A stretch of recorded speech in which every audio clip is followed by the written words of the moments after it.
Okay. Oh, 3, 2, 1. Yo, what's going on, Arkansas Razorback fans? Hope you guys are having I hope you had a good weekend. I hope you had a fabulous weekend because it all kind of came crashing down today, didn't it? Especially if you're a Razorback basketball fan, huh? How about that? How about them Hogs today? Razorback basketball took a shot today. We're going to get to that in a little more. Really, this is going to be about the scheduling and about Isaiah Joe and the decision that he made after 2 weeks of setting on top of his decision of coming back. He decides to now he's out. He's out the door. So we'll talk about that in a little more. What's up, Tim B? Isaiah Joe, say it isn't so. Unfortunately, it is. Alex Henderson, what's up, man? Georgia, September 26th. Wow. Yeah, we're going to talk about that. Joe making room for another player in the must-bust run for the SEC Championship, says YouTuber Trump. Yeah. It's interesting to say the least. So with his decision, it's there's no doubt it made things a little bit more complicated, I think, for them to go where we thought they had a chance of going. And so I'll give you, again, we'll get to that in a second. First, I want to say thank you guys for each and every one of you for stopping by and being a part of the show. Feel free to like, comment, question. If you have any comments or questions, please post. Let me know. I want to read your questions.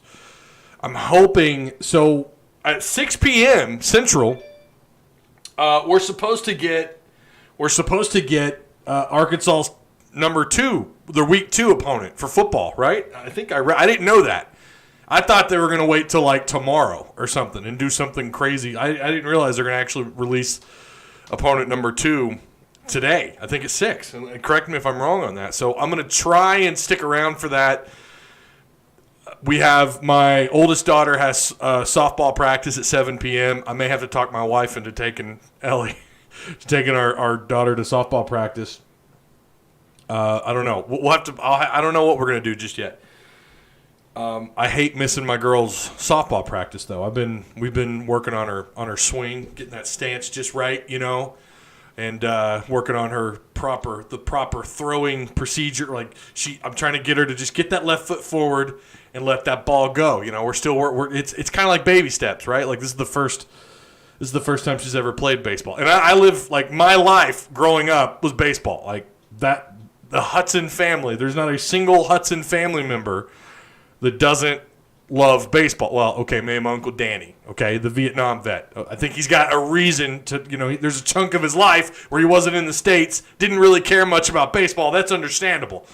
But the rest of my family, diehard Cardinal fans and baseball fans. So this is like baptism by fire for her. And of course, my dad's like, send me all the video. I want to critique her every move. God bless him. He loves it. What's up, Ty? What's up, Alan Hoyt Allen? Is it Hoyt Allen or is it Alan Hoyt? Yeah, Alex Henderson says on SEC Network, full schedule. Oh, it's full schedule release in 20 minutes. Okay, so I might just stick around for that. I wasn't aware of that. I really thought they're going to do this like a day at a time.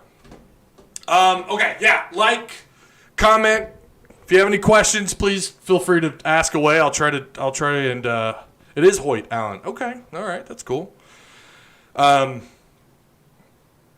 subscribe if you haven't already. Feel free to tap the subscribe button. Check out all the links down below in the description box. There's a Patreon if you want to join it's $4 a month. Helps the channel out.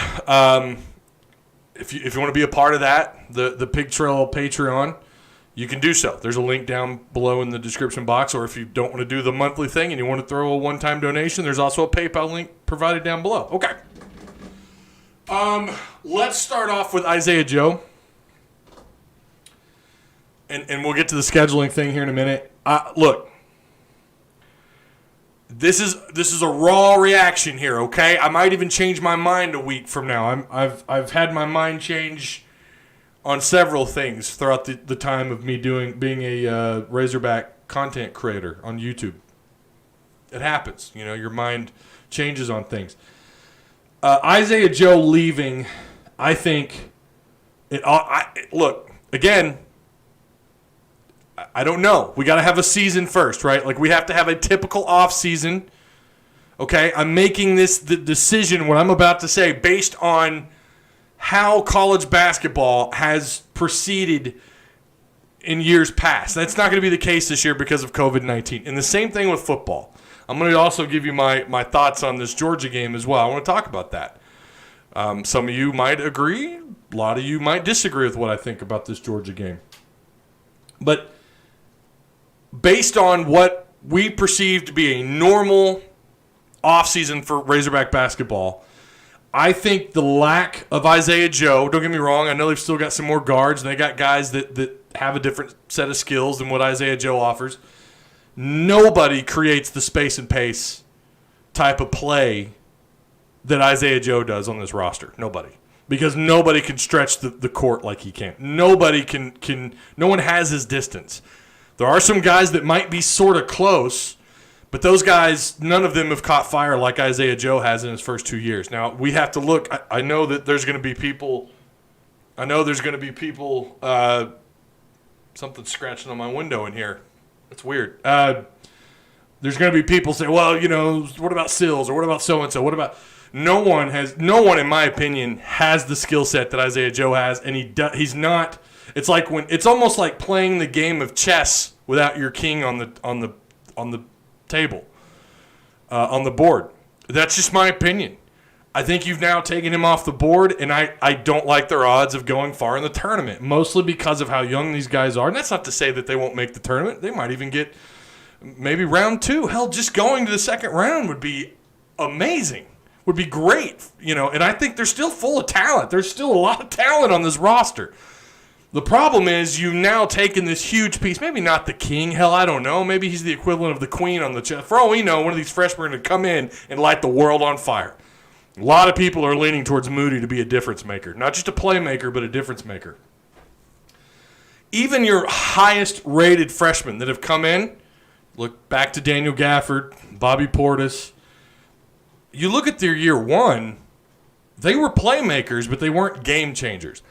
Again, maybe one of these guys are that. And I'm not at all trying to say they don't have talent, because they still have ridiculous talent. I do still think these guys are future NBA. I think almost everyone on this roster, at least 75% of this roster, will have some sort of future in the NBA. I don't know what that means. Sixth man? Maybe they just make rosters. Maybe they make the rotating 5. Maybe they're a starting 5 member in the NBA. But I think that's what they have. And it's been a while since you've had that kind of talent on a roster, along with a more than capable head coach and Musselman, and this staff that he has. My God, forget about it. This is a phenomenal staff. Something the football program and the basketball and baseball programs all have in common. Look at the staff they have. It's great.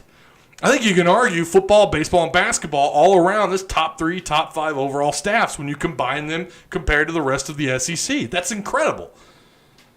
But there's so many unknowns with these freshmen. That's my problem. I don't care if you have the top 10 prospect. There's so many unknowns once these kids, and especially now you have to throw in the idea of COVID-19 and the effects that COVID has had on the offseason, and if any at all, or even just 10%, 20%, has it caused some sort of disruption in the offseason? Absolutely. Absolutely. It already has. Football, basketball, baseball, it's already had an effect across the board. So I think with Isaiah Joe out, now you're also moving, you don't have a leader like you had in Isaiah Joe, in my opinion, just because of his experience. He was looked at as a possible first-round draft pick. Some have even said maybe even a lottery pick if he has a consistent year in 2020. Think about what that does to the rest of that roster. Think about what kind of impact having that player on your roster, in your starting lineup, that has with the rest of these youngins, these guys that are trying to make it to the next level. Well, here's a guy, Isaiah Joe, who's going to play at the next level. He's opted out. You don't have him now. That has an impact. So again, I'm not saying they won't make the Sweet 16, which is where I thought they were a dark horse Sweet 16 program with Joe back. Without him, I'm going to go away from that. The pendulum is swung in the other direction when you take him out of the equation. It's only because of the unknowns. We've had big-time freshmen come in and take them a couple of years before they really live up to that 5-star or highly recruited 4-star status, right? I think that's fair to say. How many one-and-dones has Arkansas had in 20 years or ever since that's been a thing? Not very many. And so that means if you've had a one-and-done, you had someone come in and they were an immediate difference maker, an immediate crazy – now we could talk about Corliss. Corliss obviously came back. Gafford had a really good freshman year. Obviously Bobby Portis. I mean, there's some other freshmen we could throw in there. But you've thrown Isaiah Joe, who in my opinion is a difference maker caliber player because of what he even if he's cold, even if he's hit 3 threes all night, what he does with the starting 5 on the floor. How he impacts the game. Right now, as far as we know, there is no one on your roster that's like that. No one impacts the game. I mean, one of the most viral things I tweeted in a reply to Razorback Basketball's Twitter was my response about the rest of the SEC being scared shitless. It was a gif of someone shaking like they're scared, like, oh my God. I think it was Vince McMahon's his reaction, I think, to when Stone Cold Steve Austin comes out of the, his music plays and you've got Vince McMahon scared to death. Like, that's what, in my opinion, the SEC was doing once they heard Isaiah Joe was coming back. That was like one of my most favorited reply tweets I've ever had. Everyone acknowledges that was the case. Now you don't really have, you have unknowns, right? We don't know truly to what degree these incoming freshmen are going to have and what kind of impact they're going to have year one. Again, not saying that they've got so much talent. That's the good news. You've got a more than capable staff. In my opinion, from what I can tell, maybe one of the top 5 coaches in the SEC. Maybe higher. I don't know, maybe lower. But from year one, from what I saw, especially with the guys that he had on his roster that weren't his players, you're going to have Connor Vanover this year. You've got some transfers. This lineup is pretty ridiculous. It's good. It's good based on paper. We just haven't seen film yet. We haven't, in an actual live SEC matchup setting or against a Power 5, setting. We haven't seen it yet. So I guess what I'm saying is now I think the expectations, you watch when these preseason polls come out, we had analysts, you had these national analysts who their reaction to Joe coming back was, okay, this team, holy cow. Now without him, I wouldn't be surprised to see Arkansas not even ranked. Not to say they shouldn't be. I think they should be. I think they should be at least on the bubble. I don't know about ranked. With Isaiah Joe gone, Mason Jones gone, I don't know. I don't know if they should be ranked or not. That's a good conversation to have. Is this Joe loss, let's see, is the Joe loss a really tough hit, or does that open up for another superstar? I don't know if you have another superstar. That's the thing. We don't know. Saw the NCAA is possibly delaying the start of basketball season within a few days to January later. I haven't seen that. I'm not really sure. Hoyt says, I think Joe is making a mistake. Spending years in development league versus coming back is a huge mistake. Okay, that's a whole other, and I wanted to touch on this. I wanted to read the rest of your comments, but I want to read this or think about this while it's fresh in my mind and what little time I've had to kind of react to it since the news broke earlier. I think he made the best possible decision for himself. I cannot blame him for doing that. We don't know if we're going to have a season. We have no idea. I get the whole, like, wait a minute, hold up. Maybe I want to maybe I want to go ahead and just get in the league. I hadn't really thought of this. Think about what's happened in just the last 2 weeks since he announced he was coming back. All of a sudden, it looked like college football wasn't going to happen, and rumors started to circulate. I have seen rumors. I haven't seen anything official that college basketball would also be affected. As a 19 or 20-year-old kid who's looked at as a possible top 40 draft pick in the NBA, making some kind of money, guys, $50,000 is a lot to these kids. Hell, $50,000 is a lot to me and you, or to me anyways. Imagine what kind of salary he could make even in just those lower leagues. And maybe he needs to spend a year or two into developmental leagues. Sorry. Maybe he was going to anyways, even if he came back another year at Arkansas. There's so many unknowns, and COVID has, again, who you point the finger at is COVID-19 and all this, and it's just unfortunate. I don't know what the right I don't know if this was a right move for him or not. Only time will tell. I don't know. Most adults who follow college athletics probably saw this kind of reaction. I did. From these other Power 5 schools, the Pac in the Big Ten, I thought the Pac would be the first to cave. Okay? But as a player, you don't see that. You don't understand that. And when you see that, wait a minute, what? There's not going to be a college football season? Wait, you're saying that this could very well go into November? This could have an impact? So I get his response or his reaction. I don't blame him. I don't. I do think what he has done, his odds of being taken in the first round this year versus next year have now been so significantly cut. I don't think he's going to get taken. I could be wrong. I hope I'm wrong for his sake. I want this kid to be a first-round pick. But I think it has such an impact now on him because you're not going to have that opportunity to come back and get more film. He needed more film. There's no doubt that one of the reactions from people in the NBA are like, wait, what film we saw, he was great his freshman year, and then he gets a little banged up, and something just was off. The end of the year, what was he really to this roster? He wasn't much because he was injured, and then he was coming back from injury. Think about having, and you're going to risk getting hurt. He knew that. He knew that when he said he was coming back. So injury was not a factor for him when coming back. It's COVID-19. Make no mistake about that. But now you're not going to have that film.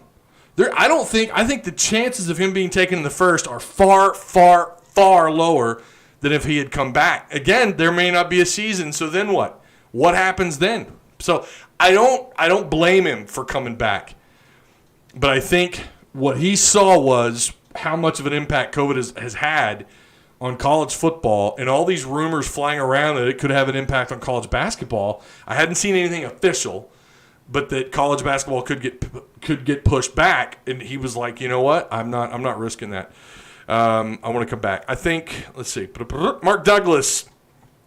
Clearly, Isaiah Joe means a lot to the team. Our basketball team had a big drop-off when he was injured. Yeah, there shouldn't be any questioning about how important Isaiah Joe is. And I had to point all that out, Mark, because there were people who just – last year there were people doubting just how big of a deal Joe was to this team.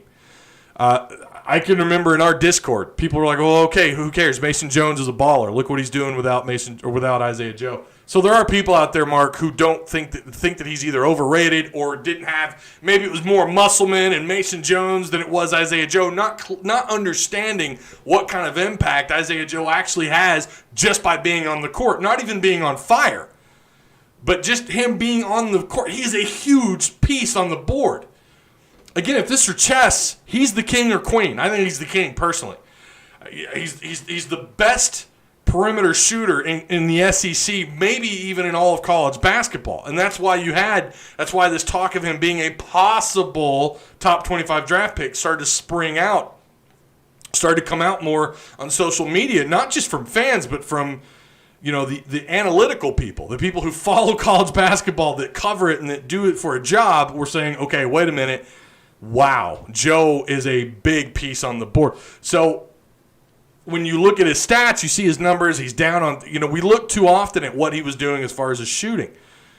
You're not looking at what he was doing while being a piece on the board. And I know, Mark, you understand that, but some others didn't last year. And I had to go into detail last year about why he matters and why him coming back why him not coming back greatly. It's a shot to the gut, and maybe even like a Mortal Kombat wound. If you played the new Mortal Kombats where they show the detail, the gruesome detail of getting like a gut punch from Scorpion. Are there any Mortal Kombat nerds in chat? You know what I'm talking about? That's what this was. This was a hard hit to the gut to this team. Doesn't put them out. Doesn't mean they won't make the tournament, assuming we have an uninterrupted regular season. Doesn't mean they don't make the Sweet 16. But your odds on paper are way less. They're way lower. Good point, Ty, but coming back and developing more and obtaining his degree, decisions young men have to make. he was going to leave early regardless and not get his degree. So I don't know that was really a factor. He wasn't going to stay 4 years. There's no chance he was staying 4 years. Muss will have the Hogs ready. Look, and I agree, YouTuber Trump. I agree. He's going to have them ready, and I think he will. I think he's going to do everything he can. He's going to get Sills. He's going to get these guys to step up in Isaiah Joe's absence. But again, you can be prepared all you want. It's about what happens when you remove that piece off the board and what kind of impact that has. I think it's going to be a pretty big impact. Now, again, they've got talent, unlike not to say they didn't have talent last year, but they're going to be able to make up lack of size. They've got the size. My God, they got the size. Are you kidding me? Are you kidding me? They got the size. They got some talent on paper, phenomenal talent. If they get it put together on the floor, it could be a special year, with or without Joe. Obviously, without Joe. All right, how far away? Oh, it's 6:01. It's 6:01. Let me talk really quick about Georgia. I want to get this pulled up, see if we can figure out what's going on here with the rest of. Let me type it in here. Let's see. I don't have YouTube TV on my computer anymore, so I can't just pull it up. Let's see, Paul. Was it Paul Feinbaum or something? What's going on? They won't have a live. Oh no, it says premiering now. Here we go. If I pull this up, that multiplier if I pull this up, I might get kicked off. I don't know. But they're still taking phone calls, it looks like. I don't think they've announced. So we'll try to stay up on this. Let me see if I can. Hold up. See if I can. Here we go. Here's the end screen. And we'll turn that down. Okay. Oh, nope, that's not what you want to see. There we go. There's Paul Feinbaum. I'm going to get, like, this stream could get taken down. We'll keep an eye on this about who, I guess they're going to show the rest of the schedule for all the teams. So we'll try and keep an eye on that. So I'll say this about Georgia. Georgia, week 1 is you shouldn't be surprised. Nobody should have been surprised by that. Nobody should have been surprised by that. I didn't really. I caught a lot of. Well, I shouldn't say a lot. I caught a little bit of heat from my laughing at the expense of Arkansas' schedule that was really, or their matchups for the SEC opponents, and the laughing was, this is how the league does view Arkansas. I mean, and look, you got what you got because they're protecting their top. There's no doubt the SEC is protecting the top of their league. Right, they give Bama and Florida Arkansas, or Bama, excuse me. I mean Georgia and Florida Arkansas. Of course they did. Look at Mizzou's, right? Like they're protecting. They're scared to death of what could happen if they actually got some good matchups of their elite on elite, the games that weren't already being played, and they wanted to give them cupcake games to protect the top of the league. The SEC is a bunch of cowards. They're a bunch of freaking cowards, and they know it. They didn't feel confident enough to have their bigs play their bigs. Get the hell out of here with the rest of everything else. Look, we want to bring them on. Bring them on. That's Hunter Yurchek and Sam Pittman's response. Bring them on. But the SEC is a bunch of cowards. They're a bunch of cowards. They want to protect their top. They want to make sure that they get what they deserve, right? What they deserve. They want to protect the top of their league. It doesn't look like I think they're. Yeah, it looks like they're still talking to Ed from Greenville. So they're not. There's no schedule released just yet. I find it pretty ridiculous that anybody could have a, defends the SEC in their scheduling. It was ridiculous. Okay, so Mississippi State is week 2. Okay. All right. Tim B says, "Hey Ty, I have a lot of confidence in Muss." I do too. I think everyone should. He will adjust to get the most out of the guys that he has, just like last season. Muss will have the Hogs ready. Hey Ty, can't really stay that long, but I'm glad I could make it anyways. Thanks for stopping by. Hope everyone had a great Let's see.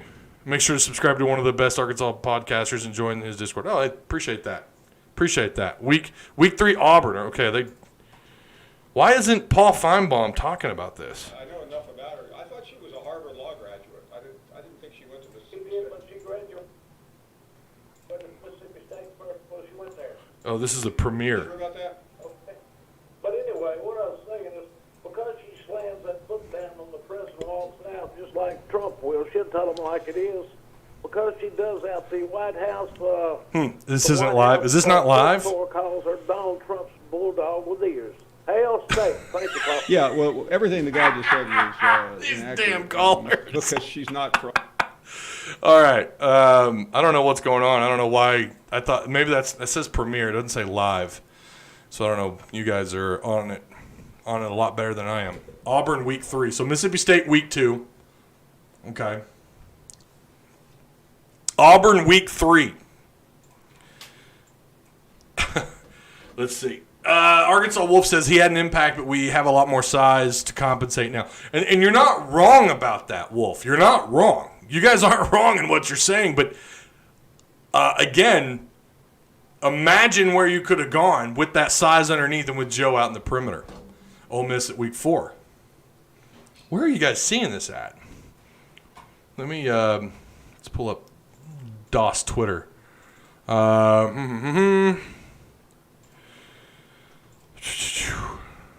Where are Ewans seeing this?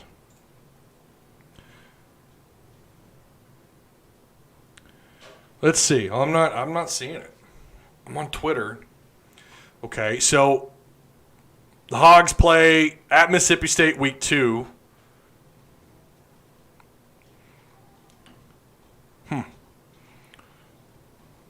Let's see, is Razorback football? Let's check on Razorback football's Twitter really quick. Razorback football. Not football, football. Did they just put it all out?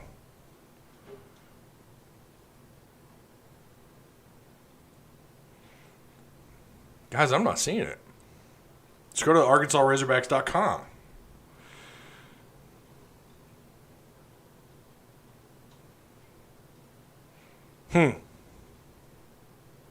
I'm not seeing it. Well, I'll just keep going off what you guys are saying. I don't know. I'm ridiculously excited for football to start. Can't wait to see the new look Hogs. Yo, from Ohio. What's up, Robert Ainsworth? Long time no see, my man. Patrick Wendell says they're going week by week on the SEC Network. Okay, maybe I could pull up SEC Network. They have a YouTube channel? Because, like I said, I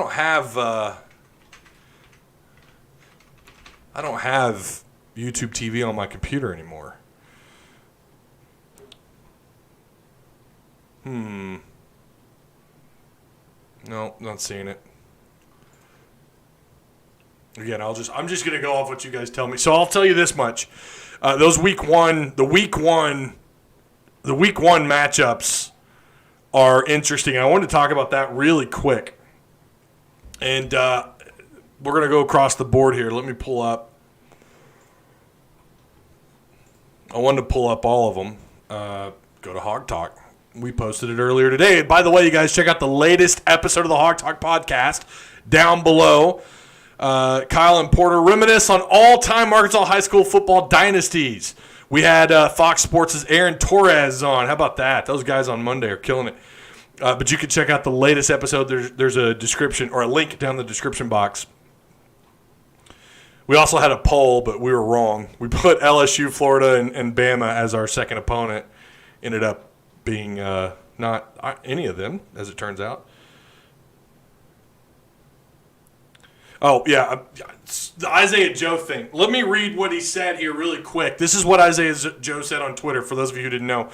Due to the COVID-19 virus and the unprecedented cancellation of fall sports by several major college conferences in the past week, I believe it is in my best interest to forego the remainder of my college eligibility and re-enter the NBA draft in time for the league's August 17 deadline for underclassmen to declare. My announcement on August 1st to return to school for another season as a Razorback was made with wholehearted excitement and sincerity, but as long But a lot has happened in a short period of time since then to increase the uncertainty that college sports will be played this season.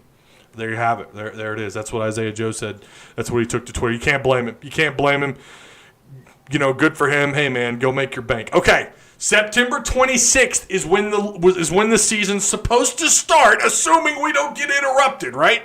I got to wrap this thing up. I got to get my daughter to softball practice. You're first. I'm going to go game by game. I'm going to give you my predictions, not score, just win-loss. I'll give you my score prediction on Georgia and Arkansas when we get to it. Bama at Mizzou, obviously taking Bama.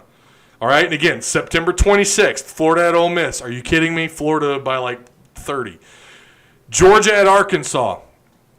I'm taking Georgia 49-17 over Arkansas, just based on what we know so far. Kentucky at Auburn, obviously going with Auburn. Good old Chadwick Morris. Mississippi State at LSU. Look, I think Mississippi State is getting overlooked. I think it's ESPN as of about 2 months ago. Their prediction, their football power index had them at a total of 5. I think it was like 5 wins. The same with Arkansas. Now, of course, that was before the schedule changing and everything. No one really thinks that much of Mississippi State. I think this LSU Mississippi State game might be more challenging than we think. You're not going to have full capacity down in Death Valley. It's not the same road trip. Mississippi State in this new offense might be, because they've got a little bit of talent, y'all. They got a little bit of talent. People are overlooking Mississippi State. I don't know that they win 4 games or 5 games with this new SEC schedule, but I think people are overlooking Mississippi State, and they're giving way too much credit to LSU. Not saying LSU loses this thing, but I think it could be tighter than we think. But I am taking LSU. It might be a high-scoring game. I don't know. LSU's got so many new moving parts to the offense, to the roster, to their starting depth chart. It's different. It's a completely different LSU team from a year ago. No, they're not. I don't think LSU. I'm stuck with LSU somewhere between 6 and 7 or 6 and 8 wins roughly. I think their ceiling is God knows what. These guys did just win a national championship. They do have talent. In fact, I think one of their starting defensive backs stepped down or said he's going to set the year out. Tennessee at South Carolina. Tennessee, I've said before, could be the dark horse in the East to at least cause trouble. I don't know what to think of Georgia in the long term with depending on how their schedule kind of lays out. I don't like I don't like the lack of talent that Carolina has. They've got fight in them, though. It is Muschamp. They are, like, when their backs are against the walls, they know that the room's kind of collapsing in on top of them. It could be a good fight, but I think Tennessee's the team to watch out for in the East. Vanderbilt at A&M. Do I even need to say anything? Of course, A&M should win that thing by 3 or 4 scores. It just depends. A lot of stuff going on at Vandy, too. But A&M is in good shape to be at least competitive this year. So let's go back. What are you guys saying on they're going week by week. Week 5 Hogs are off. Hiya Tyzilla. What's up, Truck MD? How's it going, man? Week 6 at A&M. Ethan Malone says, Woo Pig Suey from Central Texas. What's going on, my man? How you doing? A&M week 6. Yep, you guys just hashtag SEC schedule on Twitter. They're updating week by week. Okay, well, I did that, but nothing came up. Let me try again. Let's try again. In a world locked behind hashtags. Let's try it again. SEC hashtag.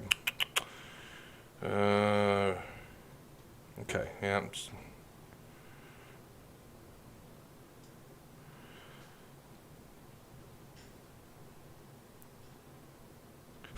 Barrett Sally says takeaway from the SEC 10-game conference only schedule is just incredible.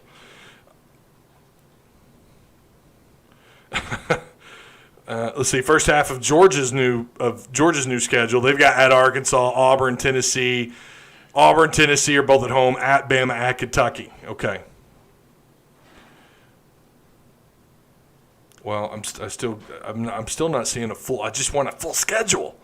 Well, I don't have time to look because I got to get off here. But, okay, Carolina beat Georgia in Georgia. And that's the thing about Georgia. You don't know what you're getting week to week. I mean, they're overall with this 10-game schedule, they're an 8-10 win team.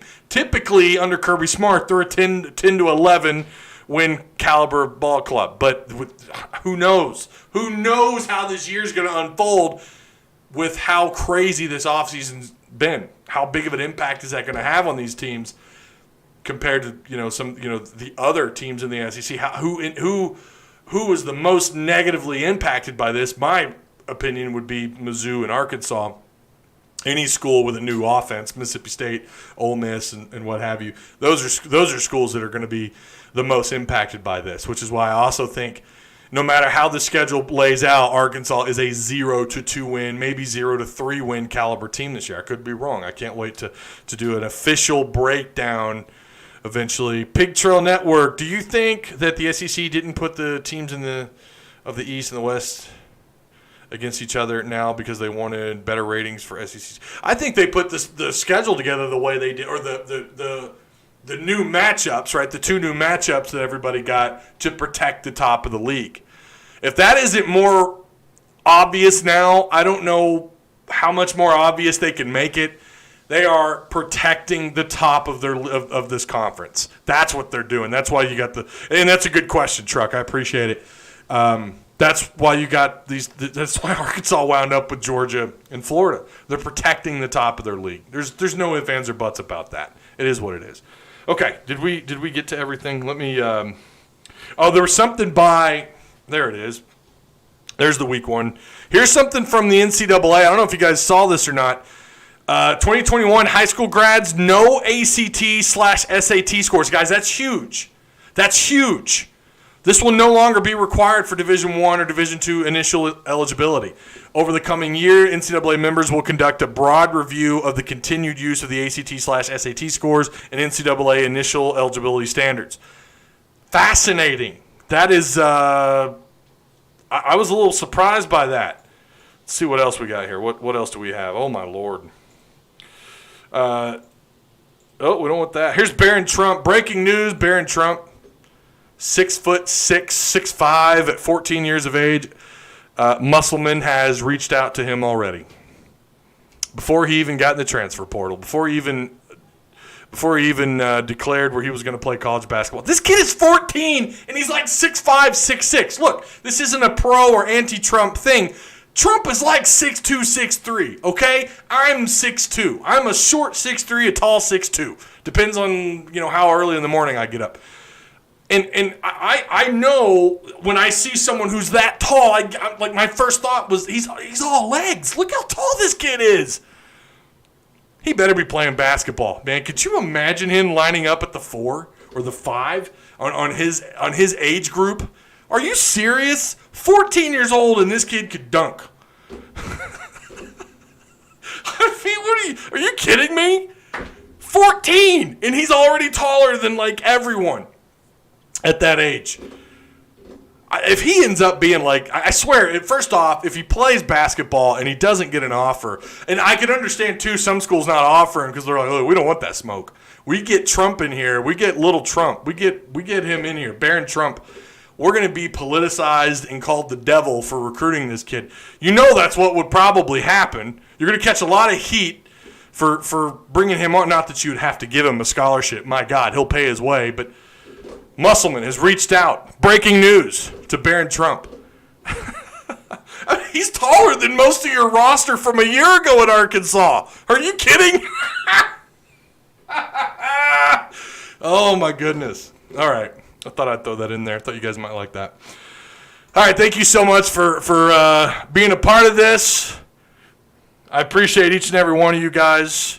Week 8 at Florida. They're still going. Week 7, Tennessee visiting. My neighbor growing up was a former Razorback NFL player. All 3 sons were over 6'5" and 6'9". Played any sports. I know people, kids that I went to Fayetteville High with that were tall, athletic, fast, had no interest in playing sports. It always blew my mind. Like, you could be something great. Oh, I see what you're saying. Make that none. Okay. So you're saying 6-5 and none of them played. That's crazy. That's crazy. LSU's week 9. We'll stick around for – hang on. We'll finish this out. Who's week 10? I never could find it. That's driving me crazy. Arkansas going to be warm-up for Bama before Auburn. Yeah. Yeah, I see the first 6 weeks. So the first 6 weeks, Georgia at Arkansas, Arkansas at Mississippi State, Arkansas at Auburn, Ole Miss at Arkansas, bye week after that, and then Arkansas at A&M. And, of course, you guys are well ahead of that. So we're coming up on week 10, right? So week 9, okay.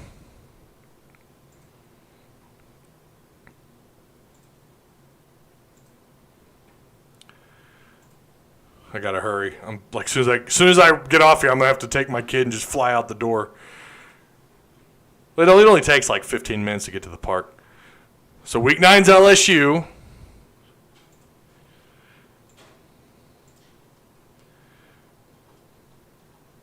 Oh, Cardinals beat the Cubs. Good.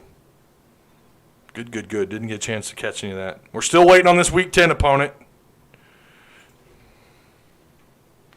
I don't know why Razorback Football Twitter isn't on top of this.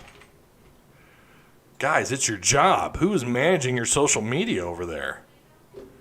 Yeah, there's nothing from their Twitter page. Isn't that wild? Wild stuff. For anyone still in here or maybe you're just joining us, we're waiting to see who that 10th opponent is. Did you guys see it?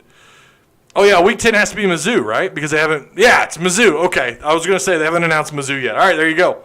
Surely week 11 has to be Bama. Yeah, they haven't had – so it's got to be Bama last. That's going to be weird. It was already – when seeing the rumor of Arkansas opening up against LSU was strange. Because they've always been obviously near the back end. For a while, they were the last game of the year. Then they were the back end of the schedule. And then playing them at the top of the schedule is weird.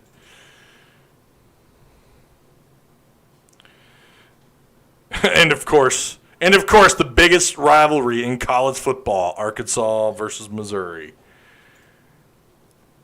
Week 10, November 28th, Auburn at Alabama, Arkansas at Mizzou, Kentucky at Florida, Georgia at South Carolina, LSU at Texas A&M, Mississippi State at Ole Miss, the Egg Bowl, Tennessee at Vanderbilt. Must be nice to be in the SEC East and to have South Carolina, typically South Carolina, Vanderbilt, Tennessee, right, to beat up on. But now I think Tennessee, y'all, I think people are overlooking Tennessee big time. The way they closed out the year, the kind of talent that they've been acquiring the last couple of seasons. I mean, they've always recruited fairly well. But, I mean, now it's just gotten, like, what? Come on, refresh.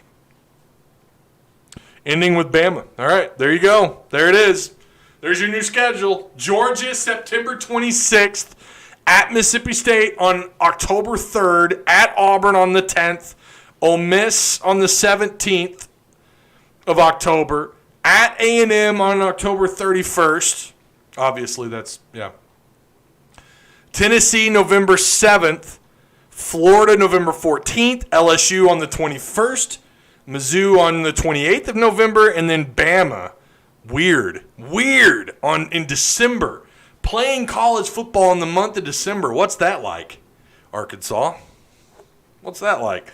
December 5th. That's your 20. There it is. There you have it. Your 2020 football schedule, assuming it stays around. There you have it. All right. Okay.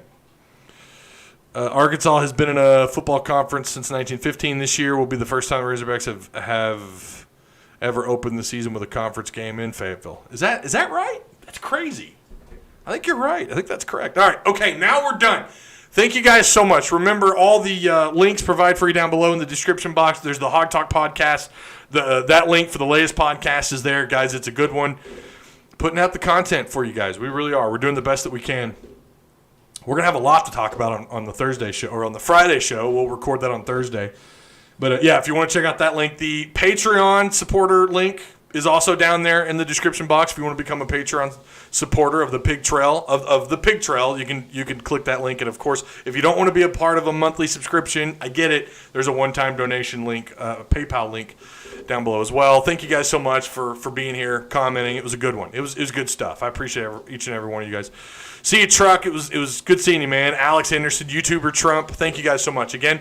Hopefully I'll be live Friday. I had a bad day Friday. I just wasn't able to go live. I apologize for that. Hopefully we're able to go live Friday. I'll try to give you a heads up if not. All right. Woo Pig Soup.